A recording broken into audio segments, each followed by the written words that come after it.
জ্যৈষ্ঠ মাসের এই গরম যেন থামতেই চাইছে না। মানুষের অবস্থা খুবই বাজে হয়ে যাচ্ছে, কিন্তু প্রকৃতির অবস্থা দেখেন মাশাআল্লাহ কত সুন্দর।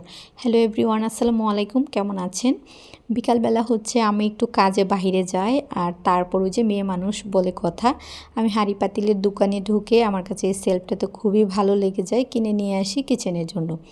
আমার কিচেনে হচ্ছে মশলার কৌটাগুলো রাখার জন্য ওরকম ভালো কোনো কিছু ছিল না, সেজন্য মূলত এই সেলফটা আনা। তারপর রাতের বেলায় হচ্ছে আমি আমার কিচেনটাকে একটু পরিষ্কার করে নিই, তো চুলাটা মুছে আমি জানালার গ্রিলটা মুছছিলাম। আর এই জানালার গ্রিলের অবস্থা খুবই খারাপ, যখন এটা পরিষ্কার করি আমার হাতটা তো একদম ছুলে যায়।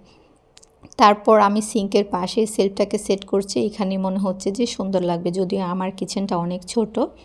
তারপর মশলার কৌটাগুলোকে আমি ভালো করে আর কি মুছে নিচ্ছিলাম। আর তারপর দিন যখন আর কি আমার রান্নাঘরে একটু সানলাইট আসে, তখন আমি একটু ভিডিও করে নিয়েছি। তখন আমার কিচেনে রান্নাও চলছিল, আর এই যে দেখেন এখন কত গুছানো লাগছে। আমার কাছে মনে হয় গুছানো রান্নাঘরে রান্না করতেও ভালো লাগে।